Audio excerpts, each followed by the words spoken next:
SMK Real Informatika Batam akhirnya menggelar pembelajaran tatap muka atau PTM.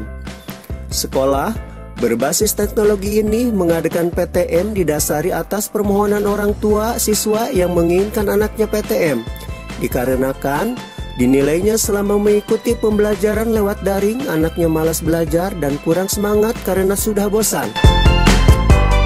Menurut Kepala Sekolah SMK Informatika Batam, Sarma Sinaga ST, bahwa PTM digelar di sekolahnya telah berjalan selama 2 minggu.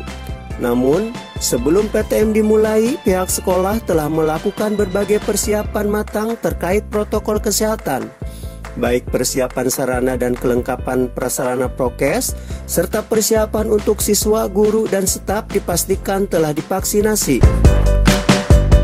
Dikatakan Sarma bahwa selama PJJ daring untuk SMK ini ada materi mapel yang tidak bisa didaringkan, seperti mapel produktif, siswa harus hadir tatap muka ikut praktek bersama guru.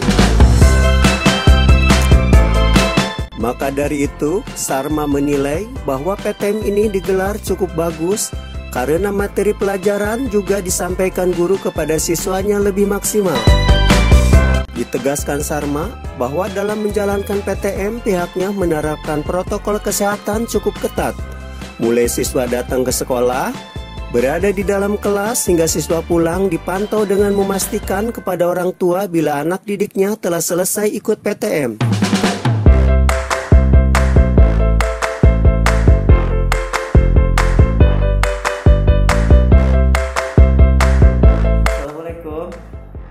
Waalaikumsalam Kang Armen.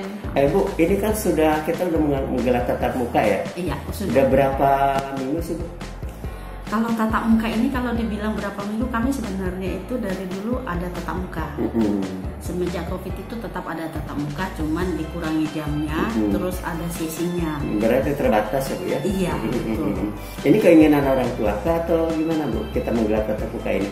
Jadi gini, awalnya itu kan kita begitu Covid, kita langsung buat pengumuman karena ada dari pemerintah dilarang tatap muka, PPKM. Terus itu kita ikutin. Tapi setelah berjalan ini ternyata ada masalah, bahwa orang tua itu banyak yang tidak bisa memberikan fasilitas, HP, kuota, iya betul seperti itu. Akhirnya mau nggak mau kami buka. Dikasih kesepakatan. Pertama itu kami buka. Kami minta permohonan orang tua untuk membuat permohonan untuk tatap muka. Akhirnya kami buka bagi orang tua yang tidak bisa. Berarti ada pernyataan ya, Bu ya? Permohonan, iya. Enggak dari orang tua ke kita. Iya. Pernyataan bahwa anaknya permohonannya agar dibukakan tatap muka di sekolah. Akhirnya kita komunikasi dengan dinas tidak? Itu memang kita kasih tahu bahwa anak, jadi dinas itu ya sudah, karena kan daripada anak di rumah nggak ada belajar, jarak jauh pun nggak bisa terjadi. Apalagi ada statement dari Pak Nadiem Makarim ya. Iya. Kementerian katanya boleh menggelar tatap muka pada zona 1 dan 3 ya. Iya, kita udah zona 2 kan itu bisa. Nah, Bu, prokes apa sih yang diterapkan ketika kita menggelar tatap muka? Tentunya kan kita anak-anak tidak begitu aja kita lepas ya. Oh iya betul. Jadi pertama itu awalnya itu setiap anak yang mau tatap muka itu kita data. Begitu data. Dan divaksin. Iya. Dan sudah syaratnya harus divaksin. Dan divaksin ya. Dia datang ke sekolah. Sebelum begitu diantar dia nggak boleh langsung masuk ruangan. Dia baris di depan. Habis itu kita ada apel pagi. Kita instruksi bahwa sebelum memasuki ruangan ada tahapan yang harus dia jalani. Gitu. Yang pertama itu kita bariskan, setelah itu memasuki dengan memberikan wejangan-wejangan, aturan-aturan. Nah, setelah itu dia masuk ke dalam satu-satu. Kita cek suhu tubuh. Habis itu dia cuci tangan. Karena depannya habis itu baru dia masuk kelas. Di kelas itu nanti gurunya udah menunggu. Jadi diarahin 1, 2, 3 sesuai dengan yang jarak pun meja udah kursinya sudah disiapin. Iya. Jadi guru pun di sana. Terus yang kedua, ini nih yang memang kita itu akhirnya anak itu kayak robot, mau nggak mau. Anak tidak begitu masuk, nggak ada istilah, oh saya mau ke toilet dulu, ini nggak bisa. Nggak bisa. Nah, dia masuk, oke sesuai dengan itu, terus pergantian nanti jam guru yang di dalam nggak boleh keluar sebelum guru yang penggantinya datang. Itu ada sesi-sesinya Bu ya? Ada. Berapa sesi kita gunakan? Kalau kita buat itu dua dengan sesi. jam ini jam belajar? Jam belajarnya sama, satu sesi itu 45 menit. 45 menit. Cuman ya memang kayak robot anak-anak itu. Setelah itu kan selesai pergantian sesi. Nanti dia pas mau pulang pun dia satu-satu. Jadi anak dipastikan anak sudah sarapan. Itu. Yang kedua, ketika dia nggak bawa buku, nggak bawa pulpen, kami suruh pulang. Tidak boleh minjam dengan teman. Kalaupun mau orang tua datang antar. Jadi nggak ada pinjam saya, nggak bisa. Dia harus pulang. Nah Bu, nengok dari keberhasilan kemarin daring dengan tatap muka itu sejauh mana sih melihatnya?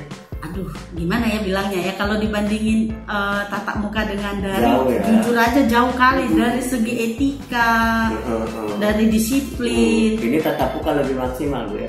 Sangat maksimal, dan karena waktunya juga kan kita terbatas, jadi benar-benar maksimal anak itu. Ibarat kata itu walaupun sebentar tapi lebih dapat. Kalau tatap muka ya. Kalau daring ini ya jujur aja ya, kita daring nih pagi, kan kami ada apel pagi juga daring. Itu anak-anak itu dari 100 orang mungkin itu yang aktif hanya 15. Iya, nanti alasannya satu, sinyal nggak ada. Yang kedua, nggak ada HP. Padahal dia nggak bangun. Nah itu, jadi antara orang tua pun sama anak itu benar kata Pak Nadiem, tingkat perselisihan antara orang tua dengan anak itu tinggi. Ya. Akhirnya kan orang tua tidak maksimal mengawal anak. Iya, ya namanya anak-anak udah gede kan. Jadi Bu, ini kan masih musim Covid nih Bu. Ketika kita tatap ada kekhawatiran nggak sih terjadi klaster baru di sekolah? Jujur ya, jujur sekali. Saya khawatir sekali. Bahkan gini loh Kang, kami itu ketika ada anak nih tatap muka nih, kita mulai tanggal 3. Kami itu selama tanggal 3 ini sampai 14 hari, saya tuh cek siapa yang sakit, siapa yang ini. Jadi anak pun nggak boleh hari ini saya tatap muka, besok online nggak bisa. Anak yang tatap muka komitmen ya, nggak bisa ya. Harus usulkan, mungkin harus pernyataan juga ya. Iya, terus kan tracingnya juga biar jelas. Ini anak tatap muka nih, berapa orang. Terus lucunya kalau ada yang sakit, misalnya kami lebih kenapa sakit, udah bagaimana, udah berobat belum, langsung kemana-mana loh pemikirannya. Gitu. Jadi berapa persen Bu yang tatap muka? Bisa dibilang itu sebenarnya tatap muka itu 100%. 100%. Ya. Cuman kan kita bagi sesi. Ya. Jadi semuanya udah tatap muka memang. Orang tua udah nggak tahan juga ngusulin seperti itu. Alhamdulillah di sekolah ini orang tuanya kooperatif loh. Kooperatif, bagus ya. Dia malah kepengen anaknya tatap muka karena apa? Mereka sadar dia SMK kan. SMK itu bedanya dengan anak SMA. Mereka nggak belajar 70% itu praktek. Kalau tatap muka, kalau daring itu kan teori. Itu sih masalah ininya. Terus alat yang kita miliki apa Bu untuk prokes di sekolah? Kalau prokes di sekolah semua kita sediakan, ada hand sanitizer, SK4 Menteri. Iya udah, ada apa namanya? Ada terus masker yang standby, ada masker, ada semua, sel pun ada, sel itu. Sel juga. Iya, semuanya ada. Cadangan aja ya. Iya. Cadangan yang yang disediakan oleh kita. Iya, disediakan oleh kan memang sesuai SK Menteri itu lah kita kasih. Terus Bu, ada nggak pesan kepada orang tua ketika kita menggelar tatap muka ini? Ada. Apa tuh pesannya? Yang pertama, anak yang berangkat tatap muka harus sarapan. Sarapan itu ya. Wajib, nggak ada cerita. Karena harus kita nggak menyediakan kantin ya. Iya, tidak menyediakan kantin, karena itu kan sarapan itu penting. Terus yang kedua, orang tua harus setiap hari mengingatkan anak. Karena jujur aja, kadang-kadang anak ini kan ada aja berpindah tiba-tiba. Anaknya gitu. Terus anak pun di rumah diawasi ya Bu ya. Iya, terus yang ketiga, setiap anak yang selesai tatap muka kita hubungi orang tua bahwa anak sudah pulang. Gitu. Dan orang tua harus langsung informasi ke kita bahwa iya anak saya sudah sampai. Jalan-jalan dulu ya. Iya, betul. Oke, terima kasih Bu. Assalamualaikum warahmatullahi wabarakatuh. Waalaikumsalam warahmatullahi wabarakatuh.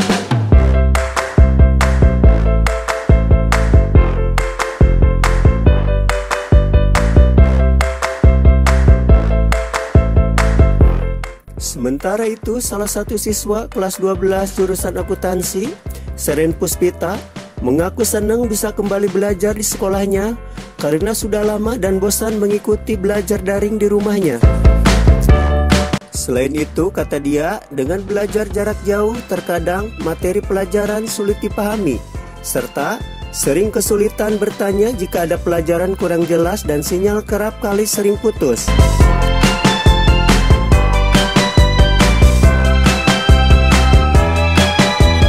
Dengan tatap muka nih, seneng nggak?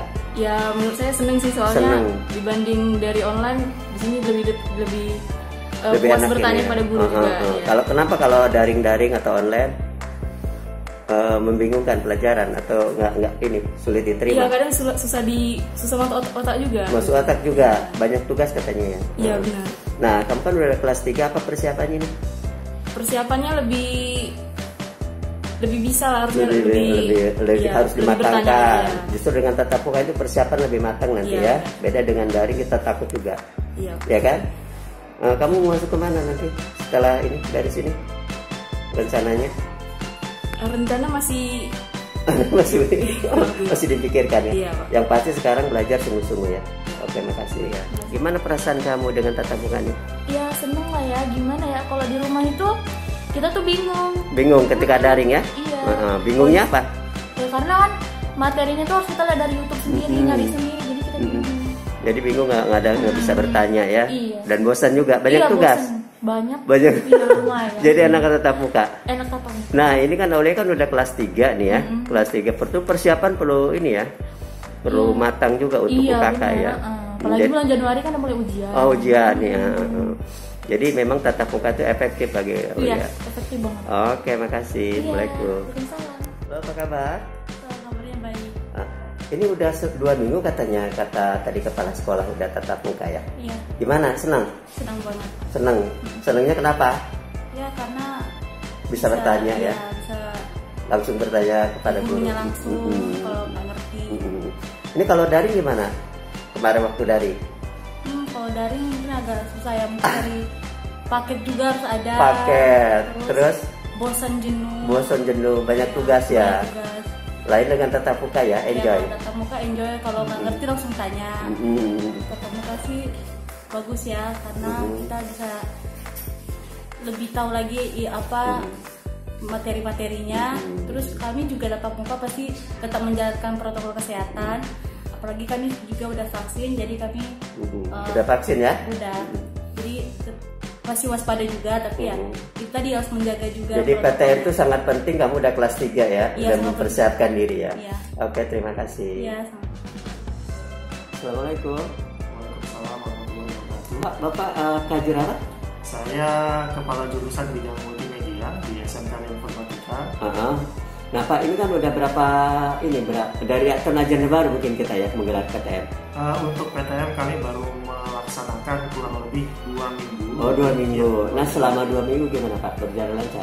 Alhamdulillah untuk kegiatan PTM kami berjalan lancar. Ya jelas kami pasti setiap pagi melakukan rutinitas pengecekan suhu, kemudian menerapkan kembali protokol kesehatan seperti memakai masker, mencuci tangan. Artinya protokol kesehatan benar-benar dijaga ketika pembelajaran tatap muka Pak ya? Iya. Pak, ketika proses tatap muka sendiri itu gimana dibandingkan dengan daring keberhasilannya? Tingkat keberhasilannya? Selama beberapa minggu ini kami melihat tingkat keberhasilannya kalau dibandingkan dengan daring jauh sekali. Jauh ya. Jauh sekali. Kalau untuk daring saja nilai itu tidak murni. Tidak murni. Karena kalau di SMK itu kita ada 3 yang harus dinilai. Keterampilan, pengetahuan, kemudian sikap. Kita kalau hanya online saja, daring saja, kita hanya mendapatkan nilai pengetahuan saja. Keterampilan dan sikapnya kami tidak bisa dapat. Pak, kalau SMK dengan beda dengan SMA ya? Apa yang tidak bisa didaringkan ketika ini? Yang tidak bisa didaringkan pada pelajaran SMK itu bagian C. Apa keseluruhan mata pelajaran C itu adalah mata pelajaran praktikum. Praktik nggak bisa didaringkan. Kalau praktikum kita hampir tidak mungkin bisa dibuat dalam bentuk daring. Makanya kita ngambil inisiatif PBM ini ya dilakukan. Makanya kami melakukan PTM langsung dengan siswa. Kalau dari kegiatan PTM sendiri yang kalau Bapak nggak ada masalah lah ya. Ya, kalau dari kami sih tidak ada masalahnya. Cuman siswa ya. Ya, cuman siswanya umumnya adalah permasalahan untuk patuh dengan prokes. Gitu. Karena kadang mereka kalau ngobrol nggak enak Pak pakai masker dibuka, walaupun tetap kita ingatkan kembali. Itu Pak permasalahan ini ya tetap muka. Kalau maksudnya permasalahan daring dihadapi anak-anak gitu Pak. Kalau permasalahan daring dihadapi anak-anak itu justru lebih banyak. Contohnya kuota yang belum sampai hari ini diberikan dari Kemendikbud. Kemudian orang tua juga tidak semuanya memiliki alat seperti handphone, apalagi laptop untuk belajar seperti itu. Nah, ketika kita menggelar daring kemarin Pak, berapa persen sih kehadiran anak? Daring kemarin justru kehadirannya sangat minim. Sangat minim.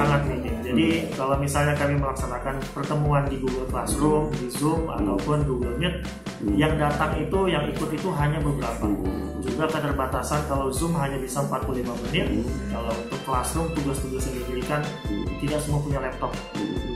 Jadi Bapak cenderung lebih baik tatap muka gitu ya? Saya lebih baik tatap muka, tapi tetap prokes harus tetap kita laksanakan. Gak khawatir Pak terkena COVID klaster baru di sekolah gitu? Ya, kami khawatir, tapi kami kan sudah melaksanakan vaksinasi dan tetap melaksanakan prokes dengan ketat. Bapak udah vaksin juga? Kami semua guru semua sudah vaksin kedua, siswa sudah vaksin pertama, jadi tetap ada kekhawatiran, tetap prokes dijalankan, tetap kami harus menjaga jarak.